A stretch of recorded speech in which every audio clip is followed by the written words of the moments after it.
Welcome, class of 2024. My name is Brian Weiser. I am the chair of the Department of Biology, Marine Biology, and Environmental Science.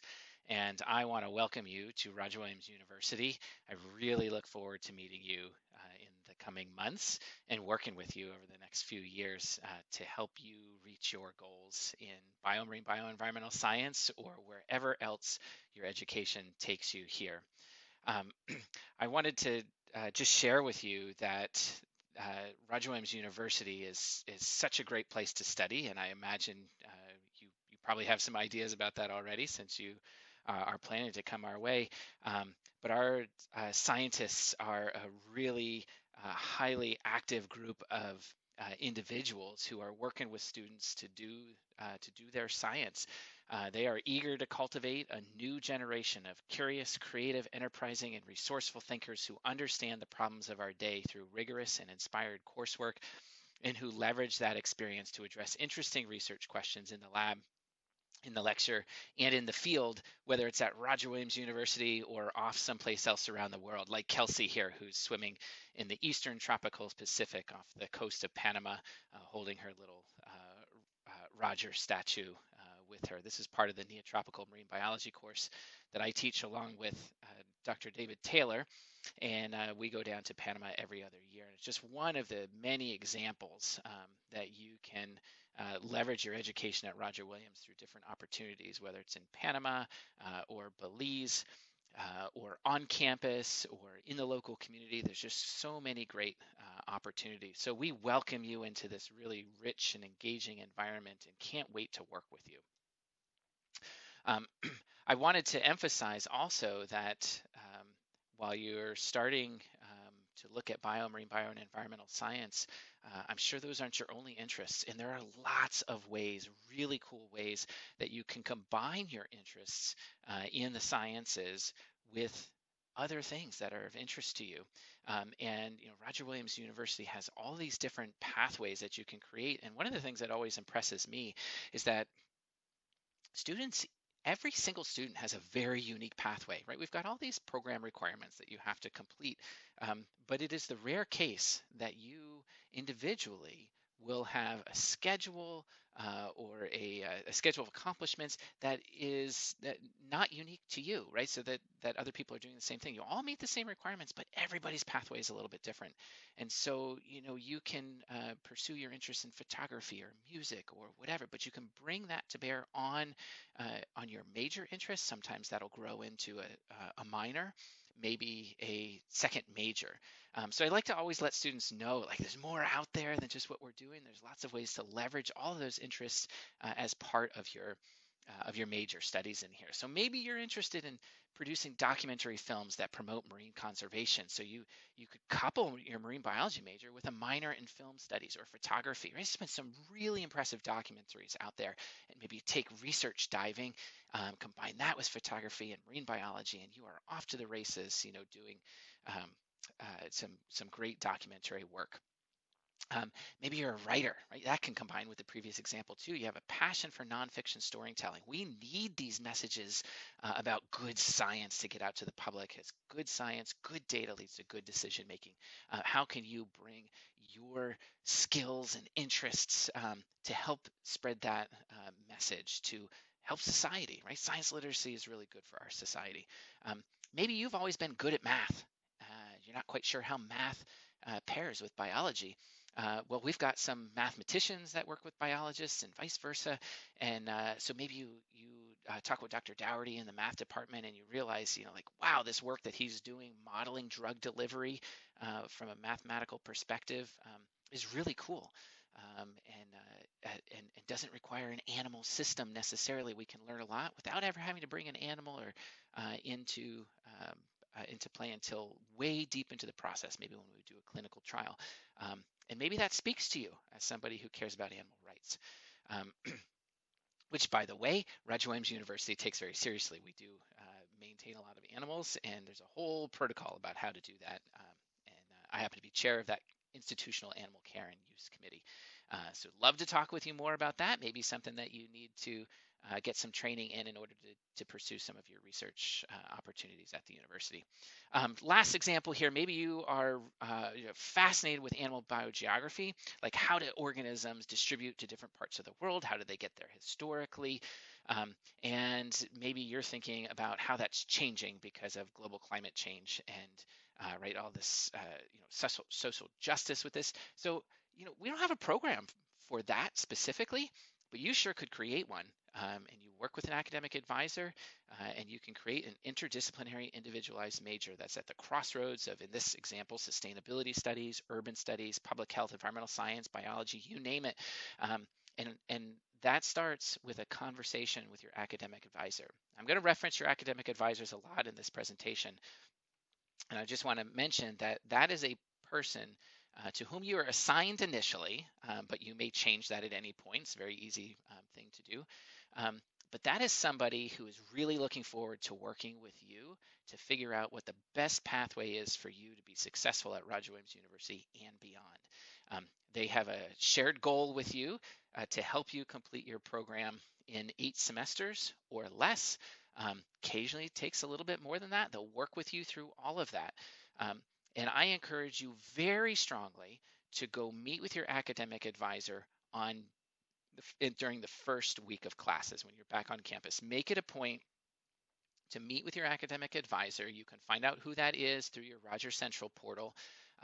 And if it's not updated on the day that you're hearing this presentation, keep checking back. It will be assigned, and so you'll be able to figure out who that is. Usually it is a member, if you're in bio, marine bio, or environmental science majors, your academic advisor is usually going to be somebody who teaches in one of those programs.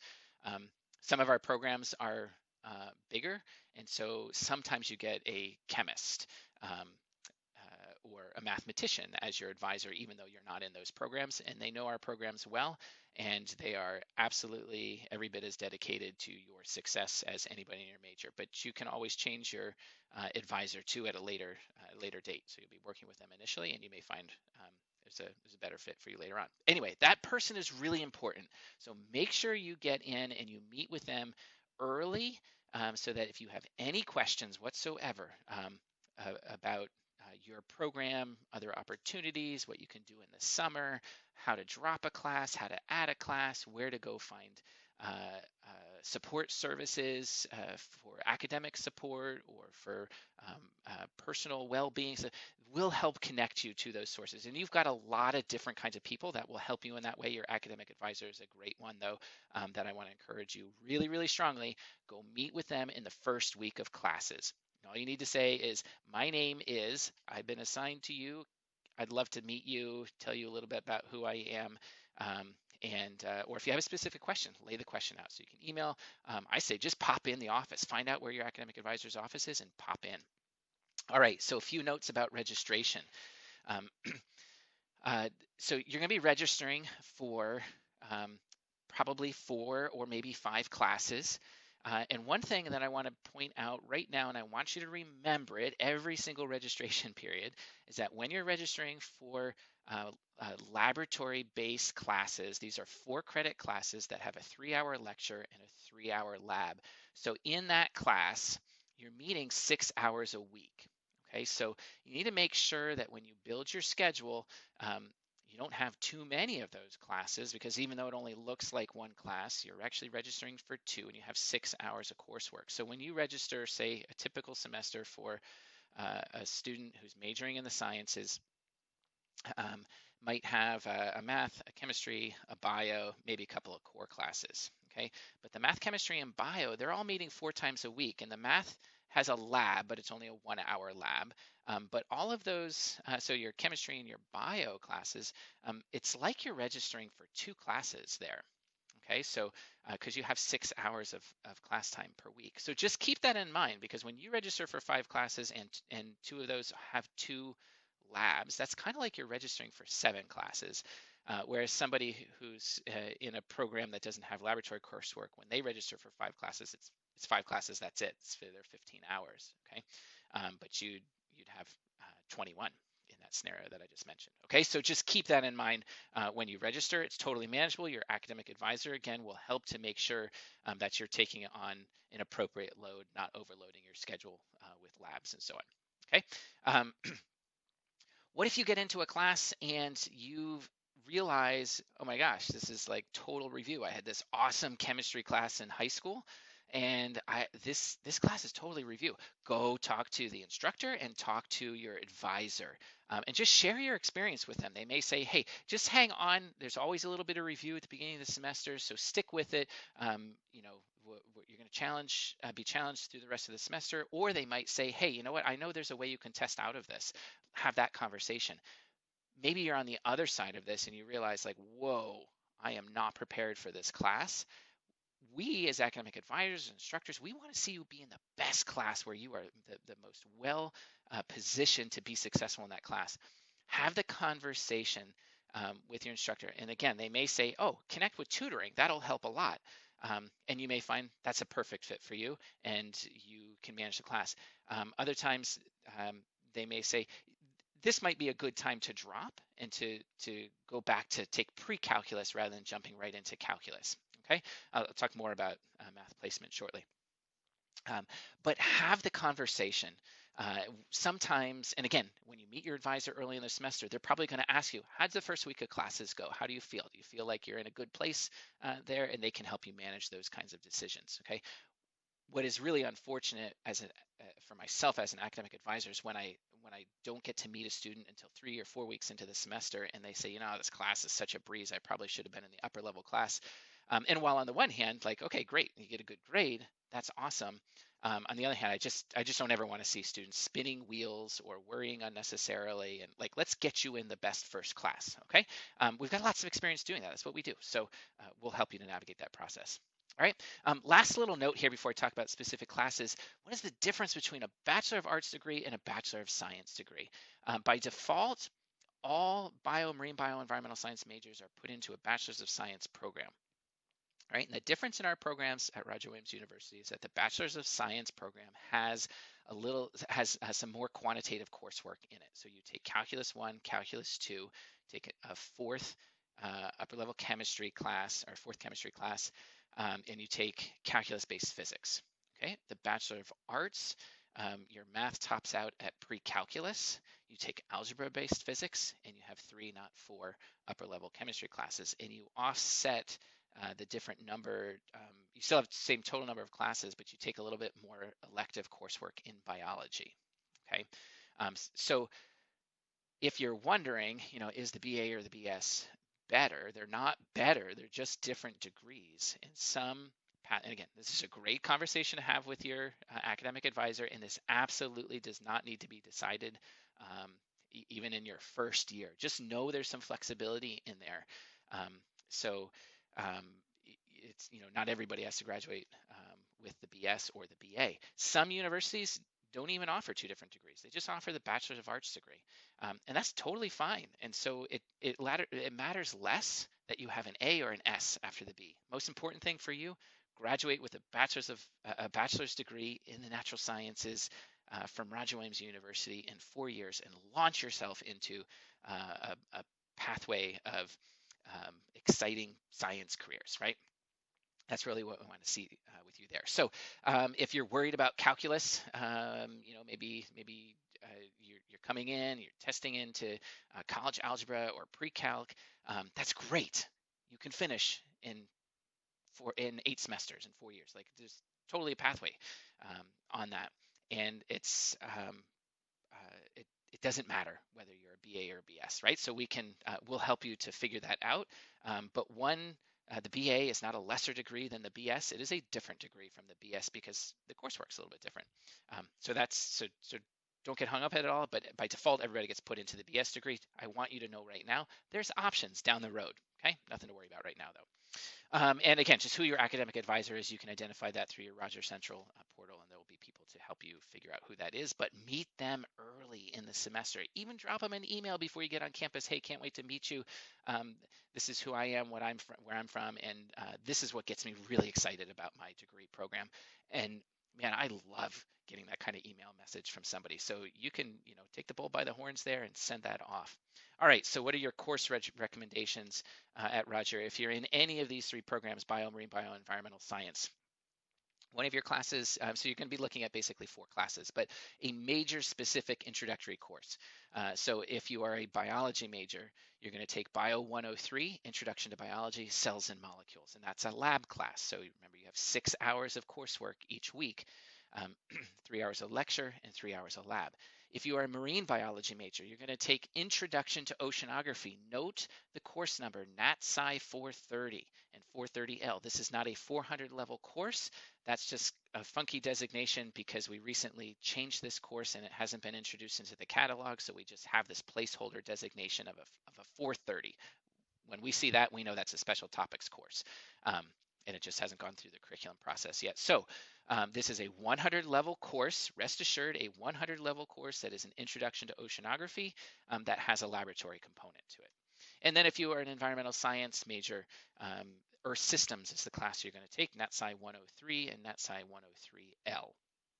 Okay, again, a laboratory course. Okay, so that's 4 credits, but 6 hours of coursework per week.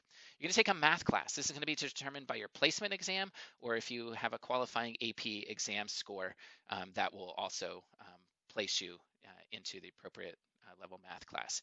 If maybe you took a calculus class in high school and you got a 3 on the AP exam, and so that wouldn't exempt you from any of the calculus coursework, but maybe you take the placement exam, and even though you've had calculus coursework, it placed you into pre-calculus. So that's a great situation where you can talk with your academic advisor, because maybe you're in that pre-cal class based on placement, and you go, wow, this is really review. Maybe I just had a bad testing day. So 2 things. One, you can retake the placement exam, and I encourage you to do so if you think your placement is lower than it should be. And number 2, talk with your academic advisor, and if classes have already started, talk with your instructor and just share with them, like, this was my previous experience. I feel like there's a lot of review right now. I don't want to drop the class, if things are going to start getting a whole lot more challenging, but I also don't want to spin wheels. What's your recommendation? Remember, your instructors they have taught these classes. That's what they do. So they have talked with the students who are in similar experiences. So engage with them, have conversation with them, and figure out what the best path is for you. Okay, so your instructors and your academic advisors can help navigate that. You're going to take an introductory chemistry class. So you would take a non-laboratory chemistry course if your math placement is college algebra. If you have a math placement of Math 136 pre-calc or higher, you can register for Chem 191. All right. If you had no chemistry experience in high school, I strongly encourage you to register for Chem 190. So there's a 2-semester chemistry sequence, Chem 191 plus Chem 192. If your training in chemistry was a little weaker, you can stretch that experience out over 3 semesters by taking Chem 190. So the content is all the same, but spreads it out over 3 semesters rather than 2. That's a great pathway for students who had a little bit weaker preparation from high school. Okay, so lots of students take advantage of that. Again, I just want to remind you, students who start with Chem 190 or Math 117, which is college algebra, you can finish your program in 8 semesters. We want you to be in the best first class for you. Okay, so we've seen students come out of our programs with great success, regardless of their original placement. Okay, so that's not anything to get hung up about. Right, then you're going to also take a core Roger seminar. Make sure the course section carries the Roger designation. I'm sure that message will be repeated by others, but there's the core classes 102 through 105. And please know you don't need to take core 101 as a science major, because you will fulfill that requirement by taking any 2 laboratory courses.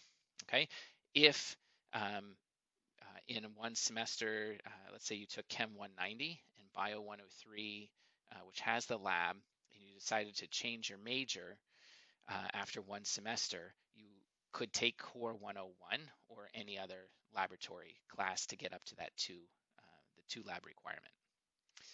All right, so what else? If at this point you have 13 or fewer credits, you could take one additional 3-credit course that will fulfill a university requirement. This would be something like Writing 100 or 102, and there's a self-evaluation that you can take to figure out which is the best first class for you there. You could also take Com 210, which is a public speaking class, and that is a requirement of many programs, but it's definitely a program requirement for biology, marine biology, and environmental science degrees. All right, so in summary, you're going to be taking 17 credits or less. That would include a science course, either bio, earth systems, or oceanography. You're going to have a math class, a chemistry, introductory chemistry class, and a Rogers seminar, and then maybe an additional class. So to have a schedule that would be in the 15 to 17 credit range. Okay. All right, a few pieces of advice before I wrap it up here from me. Remember, I'm the chair of the department, and so I am somebody that you can come to as a resource. If you can't find your academic advisor one day, pop into my office. I'm happy to help. And if you have curricular concerns or you're trying to take a class at another university over the summer and you need to get a class approved, I'm a point person for those kinds of things. Okay, so here's a few things that I keep on that I share with my students on all of my course syllabi. Read selfishly. Read your assigned reading, and read for your curiosity. Right? So as you're reading through your textbook, what are your interests? How do they combine with what the text book is reading? When you're reading something for your literature and philosophy class, your Core 103 class, or Core 104 class, sorry, when you're reading something in there, try to figure out what is the connection to me, my experience, and to my interests in my major. Make those connections across disciplines in there. You'll find a lot of meaning in that when you attempt to do that. So read for your own curiosity, read to enable your participation in classes, but read selfishly and vigorously, and then write. So take notes on that reading. And again, make those connections. What does this mean to me as an individual at this university, as a student, as a science major, as a person of the world? And write your questions down and bring those questions to class and engage your professors with your ideas. This is what you get at Roger Williams University, is access to people who love to share ideas with you. And it's a two-way street. Remember that. It's very much a two-way street. And your time at Roger Williams isn't a time to just get trained, quote unquote. It is a time to engage in these disciplines and be that scientist, be that marine biologist, be that biologist. So yes, there's a lot of training. Yes, we want to see you develop skills, but you're in it. This is the real world. Be a part of that world, and then question, right? Ask your questions. And engage. So science is all about asking questions. And when you learn how to frame ideas in good questions, you can pursue answers to those questions in really systematic ways and really creative ways. And sometimes people think science is like this really dry discipline. You probably don't, since you're pursuing that. But there's so much opportunity for creativity here. And this is what questioning is. Like, how can I crack this nut? How can I solve this problem? How can I share this information in the most effective way with other people? Ask good questions. Do your good, honest work. Don't cut the corners, right? Prioritize your learning. So be selfish with your learning. You're coming to Roger Williams University out of and I don't mean anything negative by this, but out of a selfish interest to put yourself in a successful position. So prioritize your learning to the exclusion of other things. There's going to be so many other opportunities for you, social, athletics, just meeting new people, all that, and those are great. And pursue all of those things, and then also know where the role of your learning comes in that as well. So be selfish with your learning. And then the last thing I want to add, if you need something, please ask. There's so many people here who want to see you be successful, however that takes shape for you. And the worst thing I could see is when I don't realize that somebody just needs something. So here's an example. I had a student who um, wore glasses and didn't enjoy uh, microscope work, and we have a lot of microscope work in my class, and it was just through a casual conversation I learned that she didn't really like the microscope work because she had a hard time seeing. She had to take her glasses off, and then there was sort of always this dark spot looking. She was looking through that, and I thought, wait a minute, we can fix this. Because we have an academic office on campus whose charge it is to make sure everybody has access, equal access to these things. And so we were able to get a microscope that had a tablet on the top, so she didn't have to look through the oculars anymore, and it totally changed the way that she could approach my class. But if I didn't have that, it was a casual conversation just walking through a lobby after class. And so if we don't have those conversations, sometimes we don't know, and sometimes we don't realize that there's an opportunity that can be pursued. And so here it worked out, and I'll tell you what, it inspired us to go get more of these cameras. They are super awesome. They're so fun to work with in the lab because we all can see the same thing and we can all know that we're looking at the same thing rather than taking turns looking through a set of oculars and hoping that we're looking at the same thing. Okay, so if you need something, ask. So read, write, question, do your good, honest work, be selfish with your learning, and if you need something, ask. Okay, it could be like, I can't afford this textbook. What can, like, is, and sometimes we might not be able to help with that, but sometimes we might have a spare copy laying around, or sometimes we can say, oh, here's an equivalent resource that would work. Okay, if you need something, please ask. We want you to be successful.